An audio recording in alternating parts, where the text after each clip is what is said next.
حتیٰ کہ آپ دیکھ لیں مسند احمد میں تواتر سے وہ حدیث نقل ہوئی ہے کہ ابن عباس کہتے ہیں کہ ایک دوپہر کے وقت میں نے خواب دیکھا اور میں گھبرا کے اٹھ گیا اس خواب کی وجہ سے. میں نے دیکھا کہ نبی علیہ السلام جو ہے وہ پرانگدہ حالت ہے، بال بکھرے ہوئے ہیں، جسم پہ گرد پڑی ہوئی ہے، ہاتھ میں خون کی ایک شیشی ہے. اور میں نے کہا یا رسول اللہ میرے ماں باپ قربان آپ کی کیا حالت ہے؟ تو فرمایا کہ یہ حسین اور اس کے ساتھیوں کا خون ہے جو صبح سے میں کربلا میں سمیٹ رہا ہوں. اور یعنی یہ ایک اللہ کی طرف سے دکھایا گیا یہ تشبیہ، یعنی ایک علیحدہ سے ایک محکمہ خواب کی محکمہ بالکل الگ سے. آپ مجھے خواب میں آئے تو آپ کو نہیں پتا ہوگا کہ آپ میرے خواب میں آئے. یہ اللہ تعالیٰ تمثیلاً دکھاتا ہے. اور نبی علیہ السلام کو خواب میں دیکھ رہا ہے کون؟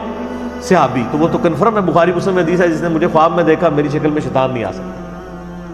اور وہ شکل صحابی کو تو پتا تھی، اور صحابی بھی عام نہیں. عبداللہ ابن عباس کہتے ہیں میں گھبرا کے اٹھا، میں نے وقت اور تاریخ نوٹ کر لی اور دن بھی. کئی ہفتوں بعد پتا چلا کہ اسی دن 10 محرم 61 ہجری میں حضرت حسین ابن علی کو شہید کیا تھا. تو حسین ابن علی کی وفات کے اوپر یہ ابن عباس کو خواب میں آنا حضور صلی اللہ علیہ وسلم نے انڈیکیٹر دے دیا نا.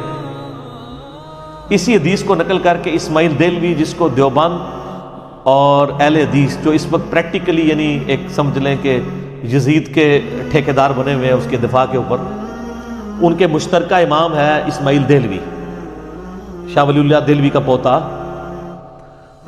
اس نے جو کتاب لکھی ہے نا تقویت الایمان، جس میں گستاخیاں بھی ہیں، وہ اس کتاب کے اندر ہم نے اس کا جے پی جی بھی لگایا تھا. اس میں اس نے لکھا ہے کہ اس حدیث سے پتہ چلا کہ نبی علیہ السلام وفات کے بعد بھی اللہ کی جنتوں میں حسین کے قتل کی وجہ سے غم زدہ ہیں. اور اس نے بھی لکھا ہے یزید پلید لفظ لکھا. وہ اس پوری کتاب میں جہاں جہاں لفظ استعمال کرتے ہیں یزید پلید استعمال کرتے ہیں. تو بعد میں سعودیہ ایران ٹسل شروع ہوئی تو یہ یزید کی وکالت کرنی شروع کر دی.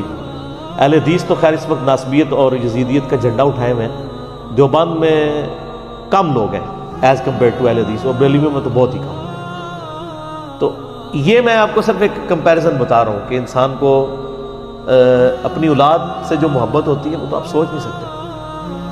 ترمذی میں اور مسند احمد میں حدیث ہے نبی علیہ السلام نے حضرت حسین کو اٹھایا ہوا ہے اور آپ فرماتے ہیں اللہ یہ میرے بیٹوں میں سے ایک بیٹا ہے، اے اللہ اس سے محبت کر جو اس سے محبت کرے، اس سے دشمنی رکھ جو اس سے دشمنی رکھ. ہم یہ پوچھتے ہیں کہ حسین سے دشمنی کس نے رکھی ہوئی ہے؟ ذرا پوائنٹ آؤٹ کریں نا. کیا یہ تھریٹیکل بات ہے؟ تھی نا دشمنی، آج تک ہے، اس زمانے میں بھی تھی. تو وہ ان لوگوں کو پھر ان کے ساتھ کیا معاملات ہوں گے؟